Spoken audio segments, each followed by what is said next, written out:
Money! Money! Yes. Well, some lucky people are about to get really rich in our state. Welcome to our 4 to 5. We got some big breaking news off the top today. Yeah, Governor Cooper just announced a vaccine lottery for North Carolina. We brought in WFMY News 2's Ben Briscoe to break down how this all works because everybody wants to know. Oh yeah, and here's what everyone wants.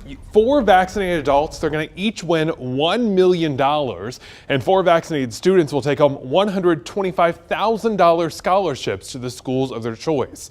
Here's how it's going to work. The drawings start on June 23rd. They're going to run every other week until August 4th, so lots of time to get your shots here and get entered. Anyone who has gotten at least 1 shot is automatically entered into the running.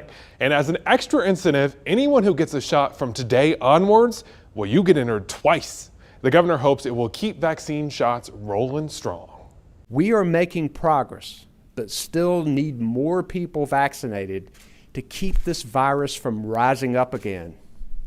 That's why North Carolina is using federal coronavirus relief funds for this program. After seeing the benefit in other states, we believe this program will help get more North Carolinians vaccinated, making our state a safer place for everybody. Okay, do you think it will actually motivate people? I think it will. I think it will to a degree. I think it's key too that he noted that it was federal funds that they're using for this, because I think a lot of people right off the bat would say, wait a minute, my money's going to that, and then so yeah. Absolutely. I think it will work. We've seen it work in places like California or Ohio where they've seen a boost in people coming out because of these lotteries, so we could see it too. That's what I was going to say. Oh, I've seen it in Ohio, so people here are probably like, when's that happening here? You were talking about the money. A lot of that money too was earmarked for public relations campaigns anyway. And so they kind of say this is a great way to get even more word of mouth buzz than buying ads on the radio or TV.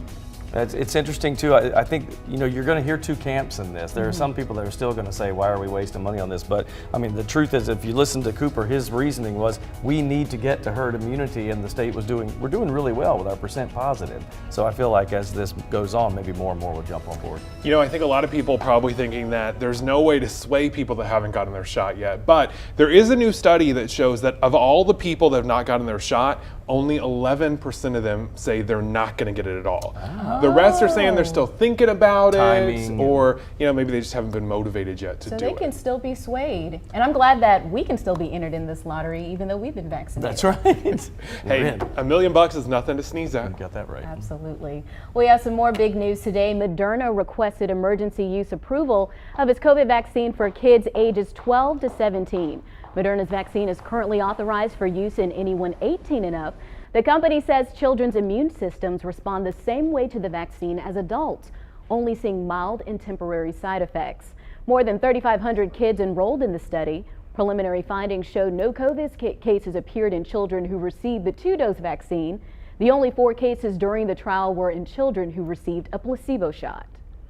One of our state's coronavirus numbers hit a new low today. This graph shows the percentage of tests coming back positive. Now, the latest number is 1.8%. It's the first time ever this number has dipped below 2%. Notice this red line. That's the state's goal of 5%. For the longest time, back during the height of the pandemic, we weren't even able to get close to the red line. Now, we've stayed under the line for 30 days in a row, an entire month.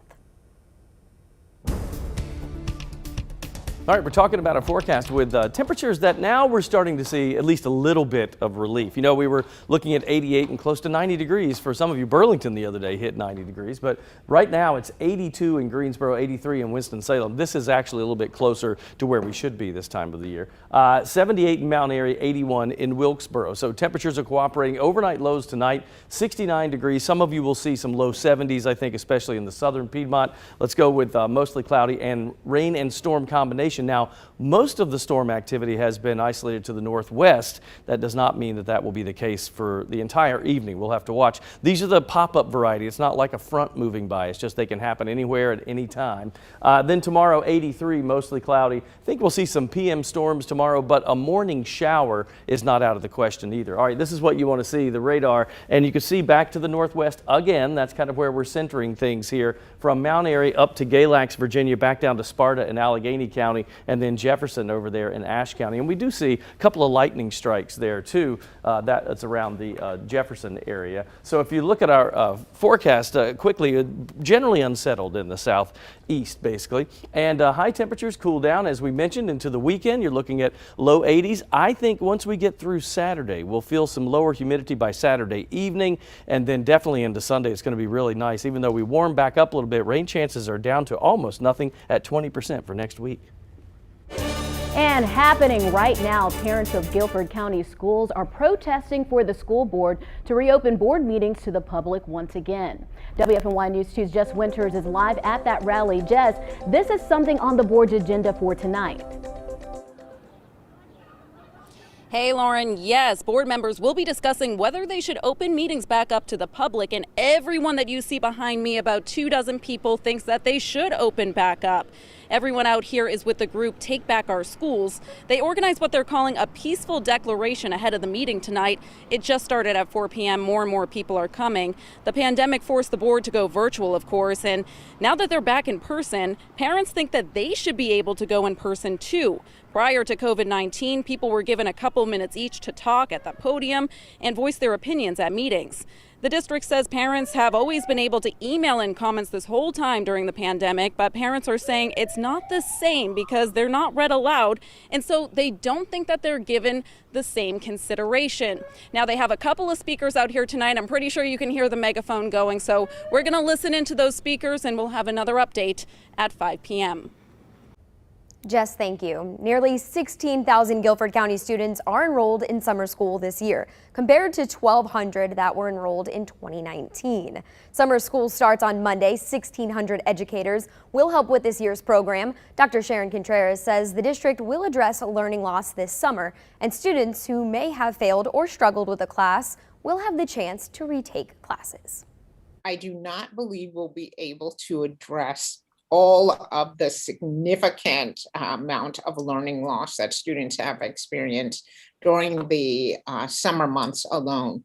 But I do believe that will be a good start. And what we're trying to do is make sure that there's some continuity to the spring semester. Summer school will be a full school day this year compared to past years when it was only a few hours a day. Let's get to your 4 to 5 roundup. A Republican-led Senate committee approved a bill yesterday which would make changes to mail-in ballots. The bill would require mail-in ballots to reach election offices by Election Day in order to count. Current state law requires ballots to be postmarked by Election Day, but gives a 3-day grace period for ballots to make it to the election offices. The only exceptions would be for military and overseas voters. State highway officials say a driver suffered a medical emergency during an attempted traffic stop in Alamance County, which led to a pursuit to Guilford County. Highway patrol officials say a state patrol officer tried to stop a black Chevy pickup on I-40 this morning in Alamance for erratic driving. That driver didn't pull over and continued driving into Guilford County. Officers were able to stop the car near mile marker 221. The driver was treated on the scene. No charges have been filed at this time and no one was injured. And we're learning the names of 2 victims shot and killed in Rockingham County on Highway 29 last month. The Sheriff's Department says Quandre Carey and Hanifa Fitzgerald of Virginia were both shot by Martin Calvin Cox Jr. while riding on motorcycles. Officers say Cox followed the group down the highway before shooting. Now there is a 3rd victim recovering, but their identity is not being released. Cox was extradited yesterday to Rockingham County and made his first court appearance this morning. A Montgomery County man drowned at Holden Beach, saving 2 children.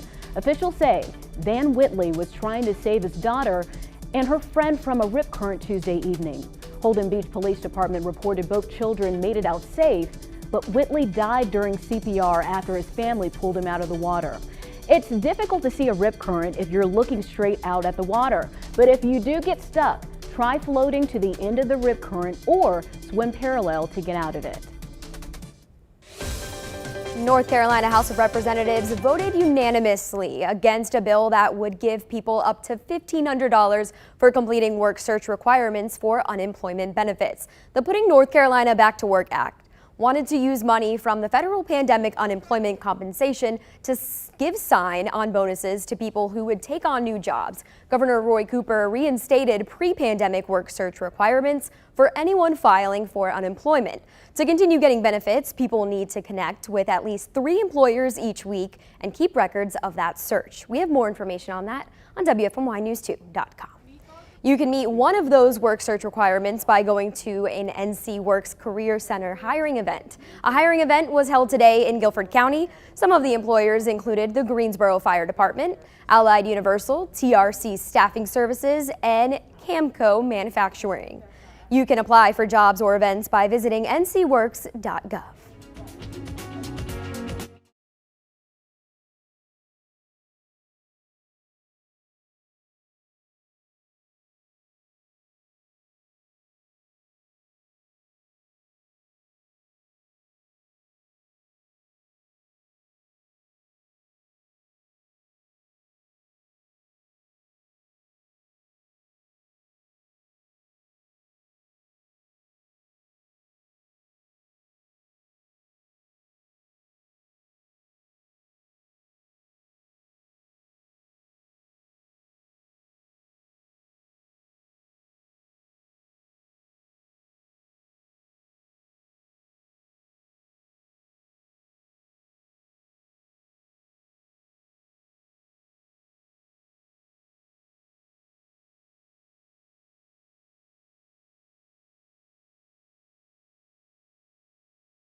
Amazing. There's no way you could forget the voice of Andrews High School principal Marcus Goss singing a message with the graduating class, a message they'll never forget. Goss explained how proud he is of this graduating class due to everything they've accomplished both in school and outside of school. When I came here, I heard so many naysayers about what Andrews was.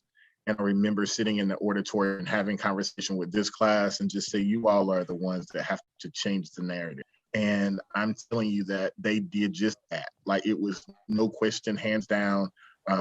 They have been able to completely transform our whole entire community. Goss says he normally sings a piece of a song every year to graduates, but this year he knew it needed to be special, so he asked the valedictorian for a suggestion, and Whitney Houston's I Will Always Love You was her pick. And he hit the high note, I'll have you know, He too. did. We cut it off too quick, but yes, he hit it. Yeah, we watched it in the studio last night, and we were just all in awe and got chills just hearing him sing like that. There's also something about a graduation too. It makes it more emotional, and I'm sure you hear the students started to cheer, but then I think they were waiting too to see if he'd build for that big high note, and then they did, and they went nuts right after that. Absolutely, and I love that word of encouragement about them writing their own narrative, changing the narrative, because they really can get ahead of it and determine their own destination. That's something I'm sure they're going to remember forever. I think music too, it just it moves people, you know. I mean, a speech is one thing and that's good and it's your valedictorian, I get it, but music is just something, I mean, that's me, that's the way I feel about it at least. It like really is engaging with the audience, just like we were engaged hearing him sing. Maybe we should ask him to come here and sing on the show.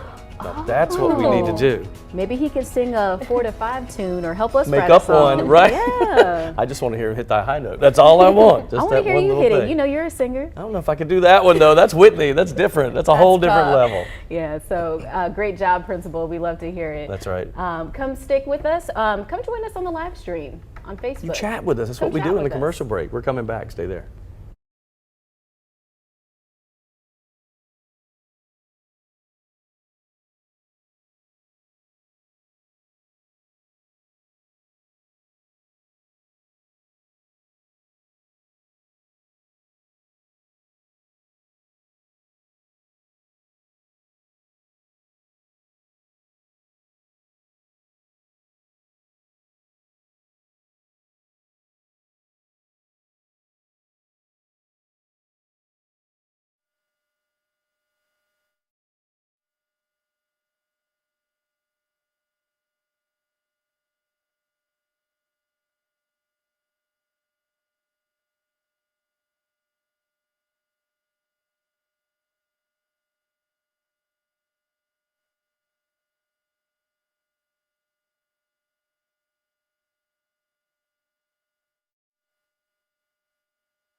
Check. There we go. I had to turn it on. Sorry. Mic check. 1, 2, 3, 4, 5, 6, 7, 8, 9. Okay.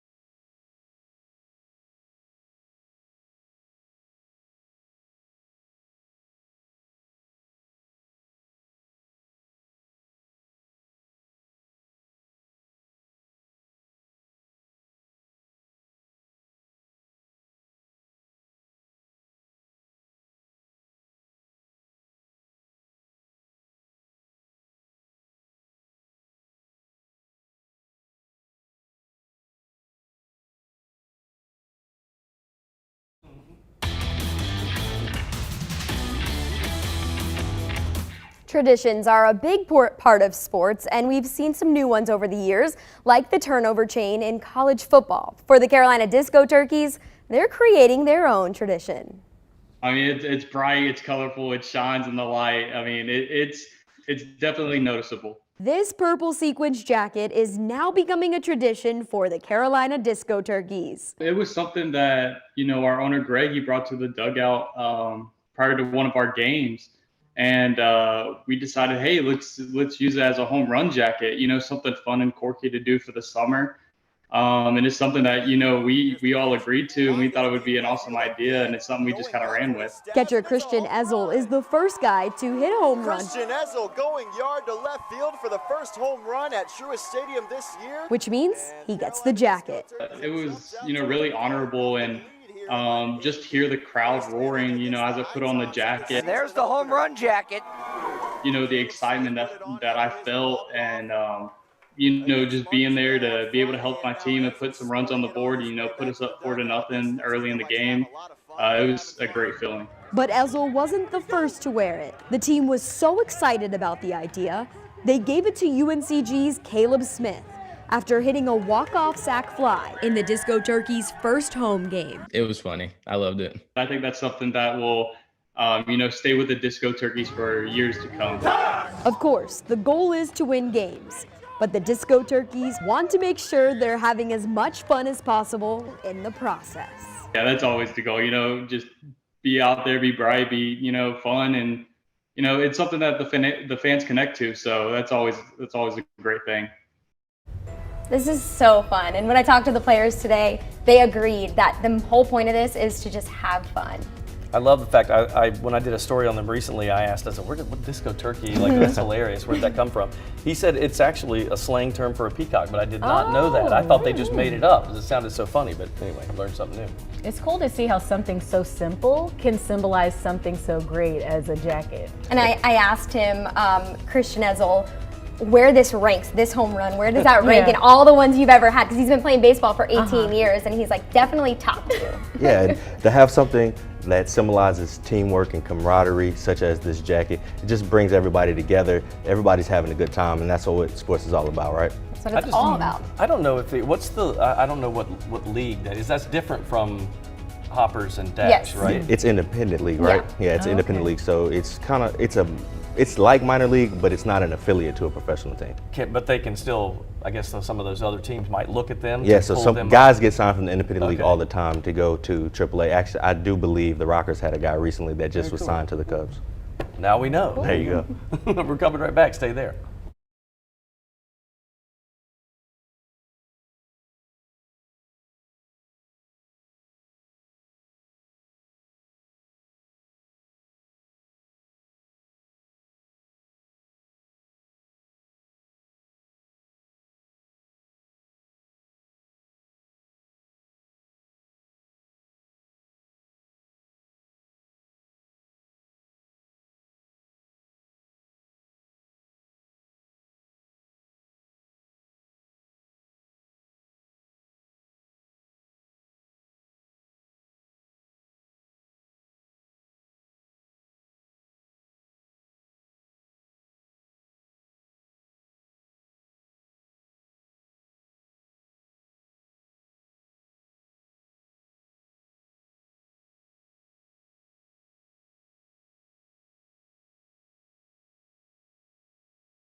Today, Coach Lamont shares a personal story about discovering his own inner strength.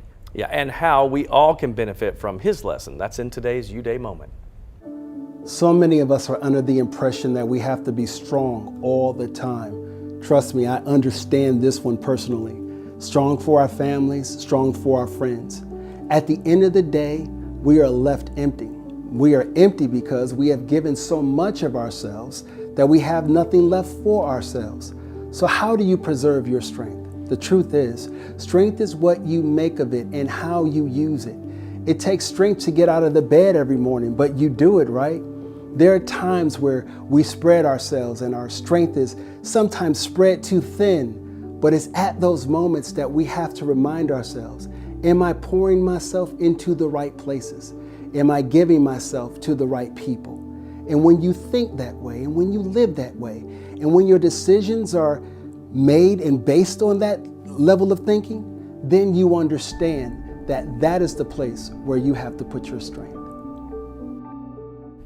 Yeah, the one thing that I like about all of his segments is the fact that he puts himself out there. Yeah. He is not afraid to say, here's my journey and what you can pull from it. No shame in the game. I mean, I like him because of that. Yeah, always some great words of wisdom, but I like this whole thing about strength. I've seen a meme that's like, check on your strong friends, because they're always checking in on everybody else, but they need someone to lean on too, and they also need that support. And you know, when it comes to those strong people, you just can't spread yourself out too thin. You got to put yourself first.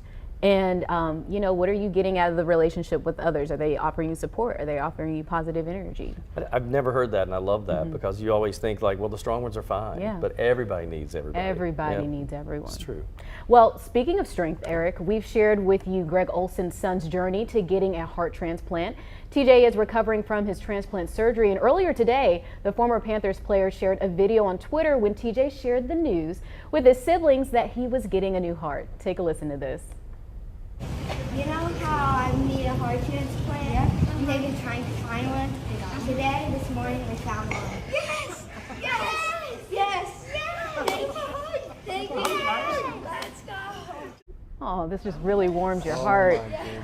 Olson captured this video that we're watching here exactly 1 week ago. The selfless act of a random stranger, our special angel donor, allowed TJ to share this news with his brother and sister. Forever grateful. That's a sweet moment right there when the kids were genuinely surprised and excited about it. And I'll tell you what, you look at his face, you see little Greg. He looks like Greg Olson in the face. Does. Like that's, yes. I watched this video probably like 20 times today because it's just so cute. So cute, just warms your heart. And one of the things I love, they keep posting these videos of him, and he's gone through so many surgeries and so many things, and he's happens to just smile in each video. It's amazing what he's been through his whole, and it's been his whole life. And I think he's had 4 surgeries, if I remember correctly, and I know 3 of them, well, they're open heart surgeries, and 1 involved a pacemaker. I mean, he has, and he's 8. So you think about it, he's had like an average of a heart surgery every 2 years of his life. Certainly a strong young man. I think when you look at kids, I volunteered at Tampa General Hospital when I lived in Tampa in the pediatric ward. Some of them had terminal illnesses, some had chronic, but to watch how a child handles that type of thing as opposed to an adult is really cool because their viewpoint is so more simplistic, you know, and they're kind of like, I'm gonna get through this. Instead of an adult who will worry themselves to death. But it was inspiring to watch how kids handle that. And I've talked to Greg Olson a couple times in the locker room, and his family, he's just so deserving. He's such a good guy. They deserve this. It's very awesome. Inspiring all of us. Yeah, that's right. That's right. All right, we're gonna take a short break and we're coming back. Stay there.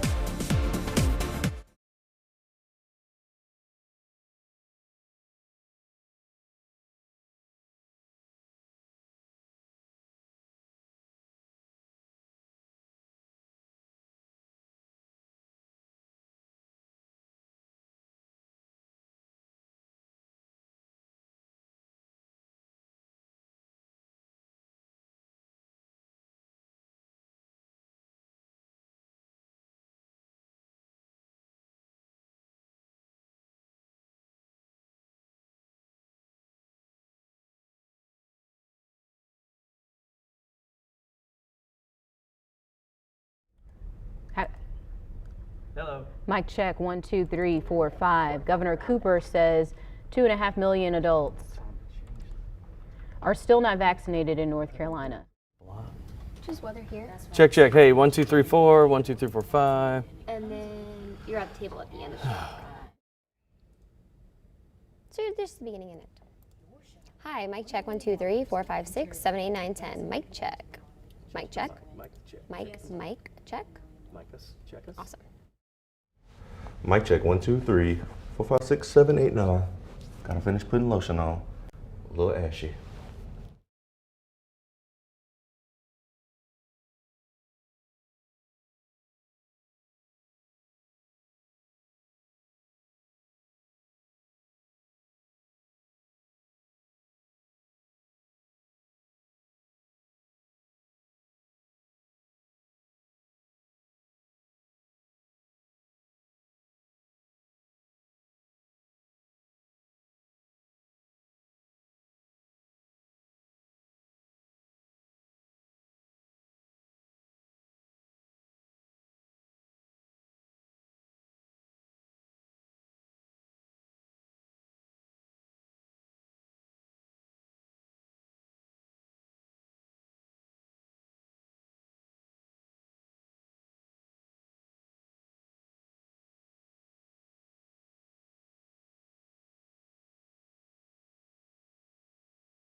Welcome back to your 4 to 5. I'm Eric Chilton alongside Lauren Coleman, Jalen Gilkey, and Amanda Ferguson. We're having a lot of fun We're all on here. this Friday Eve. Friday Junior. Friday Junior, I like Almost there. Almost there. Make sure you come join us on the live chat. It's been kind of quiet. We love to hear from you. And we're going to talk about a forecast too, and everybody's been asking about thunderstorm activity. Will we see that tonight? The answer is yes, but it's like every other night. It's just scattered all across the area. It's kind of the way it is. Let's get right to it and show you what's happening with graphics. 82 degrees in the Triad right now. We've got 81 in Asheville and 85 in Elizabeth City. So across the region, even if you go back as far west as Memphis, they're still at 80 degrees. But look south of us, 90 in Columbia, 92 in Macon, and 90 in Savannah. That doesn't surprise us. So those areas always hot. 69 will be the low tonight. That means that's your morning temperature. Look for partly cloudy skies to mostly cloudy. I think we'll have a chance of a late day shower or thunderstorm. Highs will remain in the lower 80s. Now, right now, we're not seeing, look, we're right in the sweet spot, right in the Triad. We're missing the thunderstorms down east toward Raleigh, and then also back up into the mountain communities. That will not stay that way, but for now, most of the rain and thunderstorm activities around Allegheny County and Sparta, and go over to Ashe County and Jefferson. Surrey County sees a little bit as well, probably Boonville and Elkin getting some rain, and that's moving toward Mount Airy as well. Generally unsettled in the southeast. There is not a front per se that's coming through to cause this, and that's why we're not seeing much in the way of severe thunderstorm situations, but you could see a thunderstorm or two tonight. Is just not severe in nature, and that's a good thing. Winds could be an issue if you do see that thunderstorm, and if it sits over you long enough, you may see some minor flooding, but we just expect that to be very isolated. Muggy conditions with the high pressure off the coast, that will continue for us over the next day or so, but we think that cold front right there will change things for us by the time we get to the weekend. Look at the difference in temperatures dropping to 80 on Saturday. That's a 30% chance of a late day storm or shower. That's not bad. Drops even further, 20%, and we keep that in Sunday through Thursday. That's really a small chance, and we're going partly cloudy for those days. Highs will go 87, 88, 89, getting warm Sunday, Monday, Tuesday. Then Wednesday, Thursday, we're back down to 83 and 84. Governor Cooper says 2.5 million adults are still not vaccinated here in North Carolina. So that's why they're launching a state campaign to get more people vaccinated, and it comes with a big cash prize. Your shot at $1 million will enter vaccinated people into a lottery for the chance to win, you guessed it, $1 million. The first drawing is June 23rd and will happen every other week on Wednesdays until August 4th. If you get your first shot today or any day after, you can get your name entered twice for each drawing. The best reason to get vaccinated is to protect yourself, your friends, and your family. And now, most people aren't wearing masks in most places. So unvaccinated people can be a real danger to each other. The state will use funds from federal coronavirus relief money to fund the lottery. Let's get to your 4 to 5 roundup. If you want a shot at winning $1 million, head over to the North Carolina Zoo tomorrow. The zoo is hosting a vaccine clinic all weekend from 10 a.m. to 4 p.m. The Pfizer vaccine will be offered so kids 12 and up can get their vaccine too. On top of a chance at winning $1 million, you can get a free admission ticket to the zoo. The world's largest meat processing company paid an $11 million ransom to end a ransomware attack last month. JBS says most of its facilities were operational when the company paid the ransom, but it paid hackers anyways to avoid any unpredictable issues and make sure no data was stolen. The FBI attributed the attack to a Russian group known as REvil. This is the second ransomware attack on a major company in recent months. The federal officials recently earned back some of the money Colonial Pipeline paid to hackers when they were attacked. Democratic U.S. Senate candidate Sherry Beasley is in Greensboro this afternoon. She's visiting small businesses on Elm Street and stopping by Backpack Beginnings. She joins a crowded field of people vying for Senator Richard Burr's seat. Burr is not seeking re-election. Beasley was appointed to the state's highest court by Governor Roy Cooper in 2019, but lost last year's election to stay on as a Chief Justice by 401 votes. Fewer Americans filed for unemployment benefits last week. According to the Labor Department, first-time filings for weekly jobless claims fell by 9,000. The number of claims is closer to pre-pandemic levels when jobless claims averaged 200,000 per our state's numbers of unemployment claims. They hover close to 2,000 right now. Remember, the state changed work search requirements for anyone filing claims. To continue getting benefits, people need to connect with at least 3 employers each week and keep records of that search. We have more information on WFMYnews2.com. And get help filing for rent and utility assistance this weekend if you need it. Winston-Salem is hosting an application fair at the Benton Convention Center from 9 to 1 on Saturday. The Emergency Rental Assistance Program helps cover rent and utilities, and to qualify, you must have been impacted by the pandemic economically and have a household income of 80%. Make sure to bring a photo ID, proof of income, a leasing agreement, eviction notice for proof of financial hardships. And Walmart is hiring up to 100 employees for its Mebane distribution center. The company is offering a starting wage at $18 an hour, and you could end up with $22 an hour based on the position, shift, and schedule. Now, there is a job fair happening from now until 6 on Senator Ralph Scott Parkway, but if you can't make it, that is okay. Check out careers.walmart.com. And the Bodega in downtown Greensboro is a convenience store with a twist. Not only do they have most essential goods, they also have a deli-style menu. But why are we going to stop there? WFMY News 2 Jalen Gilkey has more. Well, the Bodega is a newer establishment in downtown Greensboro, and they are bringing a unique experience to your weekend. Sundays are usually designed for relaxation. And what's more relaxing than good food, a good time, with a little yoga mixed in. For Sundays, Greensboro can be kind of desolate. So Freddie and another partner came in and pitched the idea to do a Sunday brunch. As the popularity of brunch reached an all-time high these past few years, the team at the Bodega and Strictly Social decided to cash in. And walking by this patio, seeing this patio, this division in my head, I could see it, So it's an intimate patio. We bring intimate electric dance parties, lots of fun. And then working with Daniel and Bodega, it just made sense. And if you're looking for something on Sunday to do, come on down to the Bodega from 11 to 12. All the tables and chairs are moved out the way, and it's a yoga party. But brunch is just the icing on the cake. It's been good. It varies from week to week, but it's people that come out that normally might not see the Bodega. They come, they're able to do yoga, meet people, get food, see a new business, and be involved with local community. But why yoga and brunch? Yeah, we just want people to come back downtown. We want to open back up. We want them to be involved with the local community activities and be about the local scene. And if you're not familiar with the Bodega, it's located in downtown Greensboro on South Green Street, across the street from the Carolina Theater. Again, yoga takes place from 11 a.m. to noon, and then brunch starts from noon to 4 p.m. And all this information will be in my web story on WFMYnews2.com. Very cool. I love that menu that I saw. Looks like they have some excellent food there. Oh, there's definitely some things I like on that menu. I know we were all but like this, staring at the menu. I love because a bodega is, is like a little mini grocery store, but in this case, they went a little step further in doing actual food. They also, when they first opened, I talked to the guy a long time ago, and they try to source everything local that they can. So there was a group that makes elderberry syrup, that JK is the name of the company, and they have their stuff. They go as far as they can trying to find these small little companies that are local to help them out. And I was surprised that they were able to find a patio space large enough to be able to facilitate this. And it's just right next to their building. There's plenty of space. You can come out there, bring your mat out, get a good stretch, and then get you something good to eat.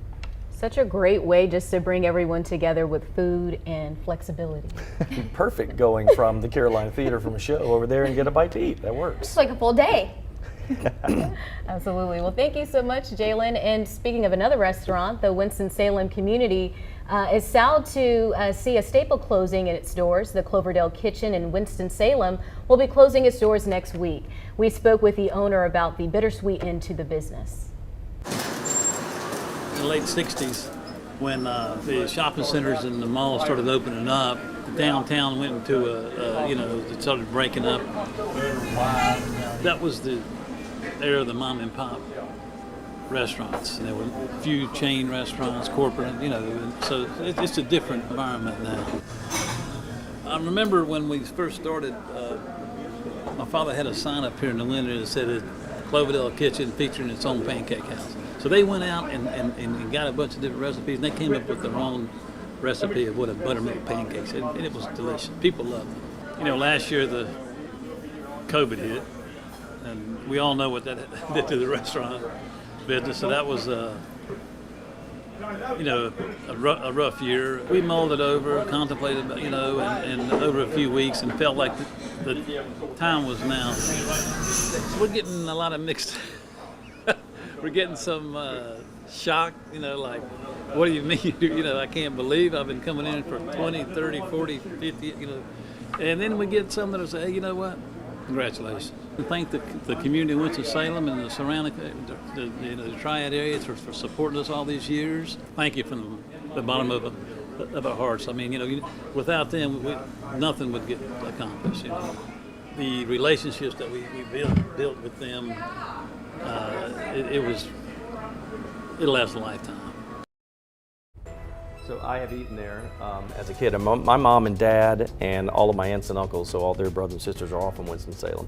And so we would go to Winston all the time to visit relatives, and that was a place that my dad loved to go eat. And Winston-Salem has a rich Greek history too. So those owners of that, original owners and their sons of course were Greek. And so my dad said that was always a bonding for that community. And they're located in, back then, what was one of the primary intersections, the Cloverdale exit off of I-40. So they got a lot of traffic. Wow, 50 years, those memories like yours, they're gonna last forever. I think that's why it's so important that we invest in small businesses. As he was saying, they got hit hard by the pandemic. You know, when you're feeling hungry, go to a small mom and pop shop like that because it could really help them out. And I think, you know, a lot of us, like, maybe this is just me talking here, but I hate to see the old traditions close. And you know, they usually do at some point, they have to, but I always hate to see that go. And I'm one of those people that will try to go there and ask them, can I just get a napkin holder or something to hold on to as a memory? Because I love that, to have a little souvenir from there. They should have a little auction, that way raise a little money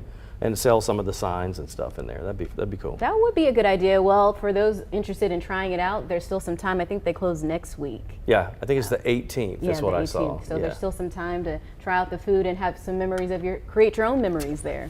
I'll be over here if you need me. All right, we'll be right back.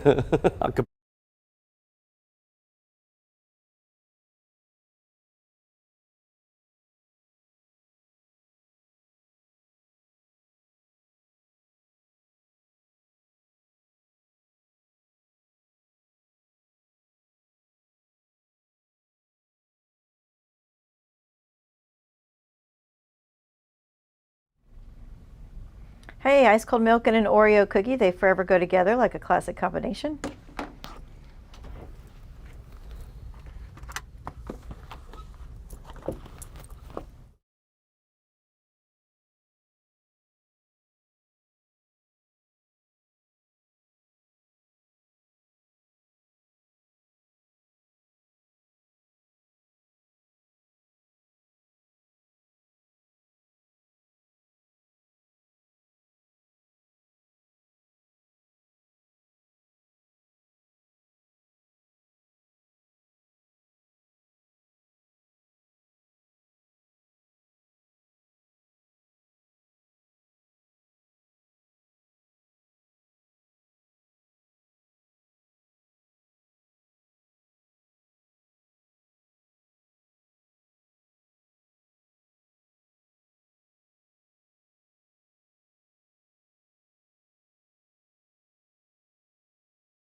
If you're feeling more comfortable going to the DMV, you may want to consider waiting a while longer. The department is preparing for its busy summer season and is expecting to see more customers than usual because it's now safer to complete in-person tasks. They're doing what they can to help you as fast as possible if you need to go. So some new offices opened recently. Saturday hours have been added and weekday times are expanded to busier locations. The department also hired new examiners and they're still hiring for some positions if you're searching for a job. So if you want to skip the line, you can now accomplish more online.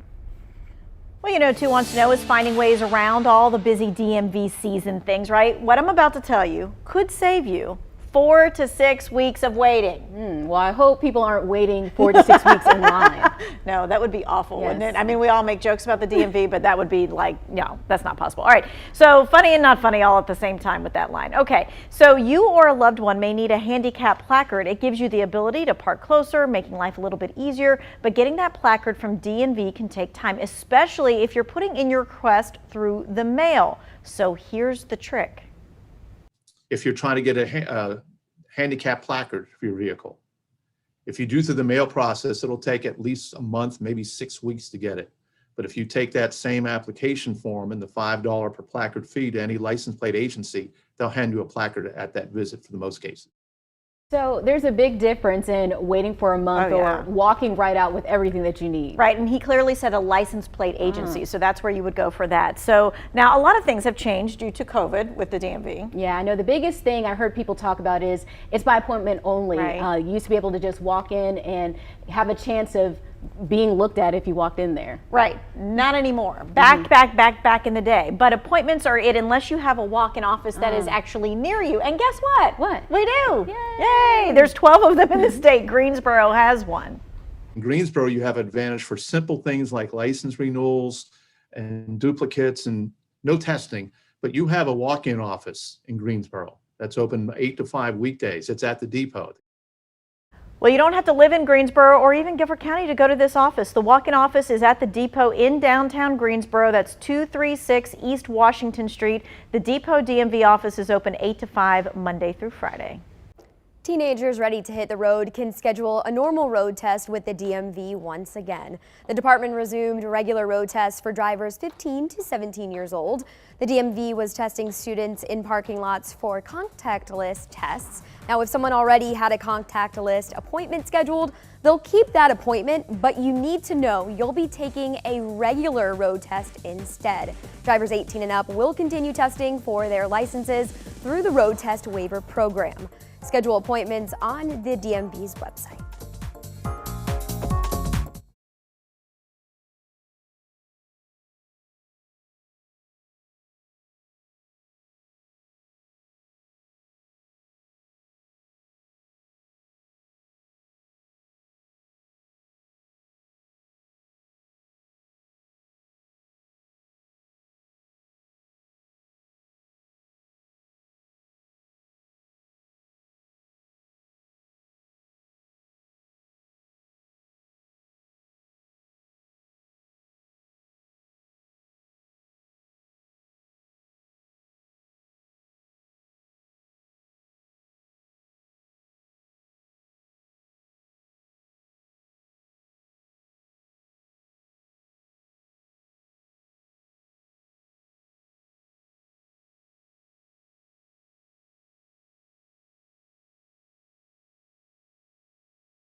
location.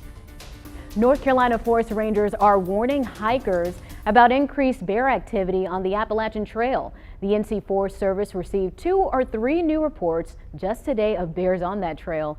Rangers reported a higher number of bears stealing food and backpacks last week in the Joyce-Kilmer Slick Rock area of the Nalahation National Forest. Thankfully, no one was injured. Rangers say there are ways to keep yourself safe if you come across a bear on the trail. The best thing to do is just to let that bear know that you're a person, and you do that by speaking calmly. You don't have to shout in those cases. You don't have to really get crazy or anything. Just say, "Hey, bear," talk to it in a regular tone of voice. Never run. You never run from any sort of predator, whether it's a bear or any other kind of predator out there. And if you are hiking for the day, rangers say don't give up your backpack. It's unlikely a bear will try and take it. All you got to do is say, "Hey, bear." That's all you have to do. Because that would be my first thought. Absolutely. Right? My first thought would be to run. Yeah, and that's probably the last thing we should do. Yeah. Have you heard those? Some people will say that you're supposed to ball up. I am not. Oh, they say get big like a bear. Oh, don't ball up into a little ball. You're and- supposed to get big like this, and that Now, apparently see, scares them. that just goes against my better. I just feel like if he sees that, he go, "Oh yeah," and you're done. Have you all ever seen a bear I've up close? seen one once when I was living in Tennessee. I was driving through Gatlinburg, and it was really early in the morning. I was by myself, and I just saw this object in the road, this like fluffy black object, and I was like, "Is that a bear?" And it was, and it just got up and walked away. At first, I didn't know what to do. Were you driving or I was walking? driving. Oh, I thought if you were Was walking. it a baby bear or was it like a big? It was a baby bear. Okay. So I really wanted to take a picture, but that wasn't my first thought. I was just like, "Oh my goodness." Hold still. Me and my sister saw a bear when we went to Gatlinburg. Well, actually, she saw it. She was in the parking lot. And she called me. She's like, "Lauren, open up the door quick!" And there was like a bear in the parking lot. And she was so scared. She was picking up pizza and ran. It was like a little black object, like you said. I was just scary. amazed because I've never seen one before. So. Well, if I saw a grizzly, that'd be a different thing than that little, yeah. All right, let's move on to safer topics. So that will be our forecast. We're looking at temperatures. Pretty much, they're fairly consistent with where we have been. I would say maybe just a couple degrees difference. And when we say that, we're talking about high temperatures, right? So overall, the temperature scale is basically from about 80 to 87. That's where we're going to live for the next week or so. Even the hour-by-hour breakdown here shows us going below 80 by 6:30 or so, and we'll stick in those 70s. Notice that even in the overnight, you could see a stray shower or thunderstorm. That happened to us last night. It popped up at about 11:10 at night. Again, nothing severe. We don't have to worry about tornado activity or anything like that. In fact, we're noticing that the cells in the northwest between Jefferson, Sparta, and Mount Airy and that Allegheny Ash and Surrey area, they're starting to lose a little bit of their kick because we're losing the heating of the day, so that's a good thing. And you can see the showers scattered across the area. Just a quick note, this weekend, low 80s Saturday, but we build next week. Rain chances drop down and almost out. Upper 80s close to 90 for Sunday, Monday, Tuesday. Coming up on WFMY News 2 at 5, more people are returning pets they adopted from Triad animal shelters during the pandemic. The Guilford County Animal Shelter explains why the number of returned pets is normal. Next at 5.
The chase continued on to I-40 in Guilford County, where troopers were finally able.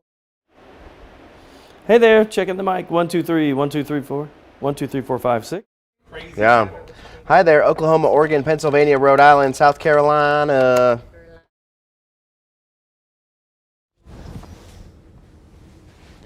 The federal government is giving us money for these prizes, serious money. It is.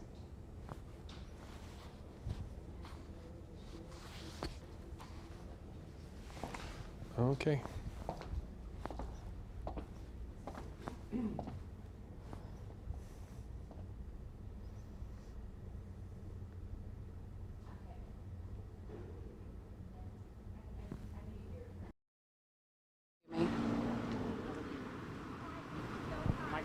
Mic check, 1, 2, 3, 4, 5, 6. They are still here behind me, but mic.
It's time for my 2 cents. I'm approaching my 3-month anniversary here at WFMY.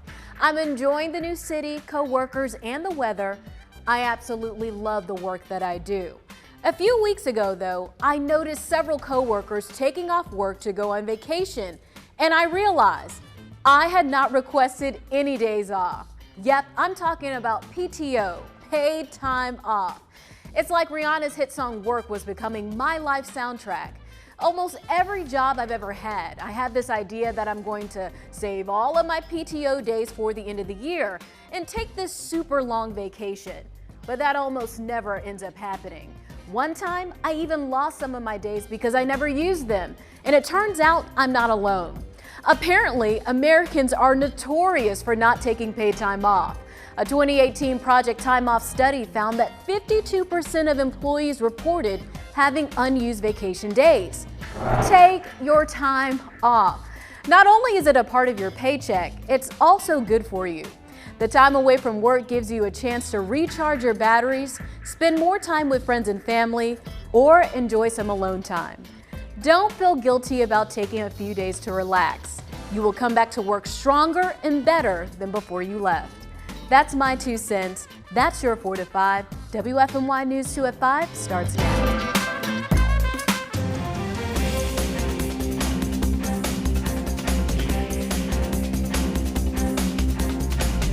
Get ready for a statewide lotto fever. Governor Cooper revealed a drawing where you could win $1 million just for getting the coronavirus vaccine. Yeah, and that's not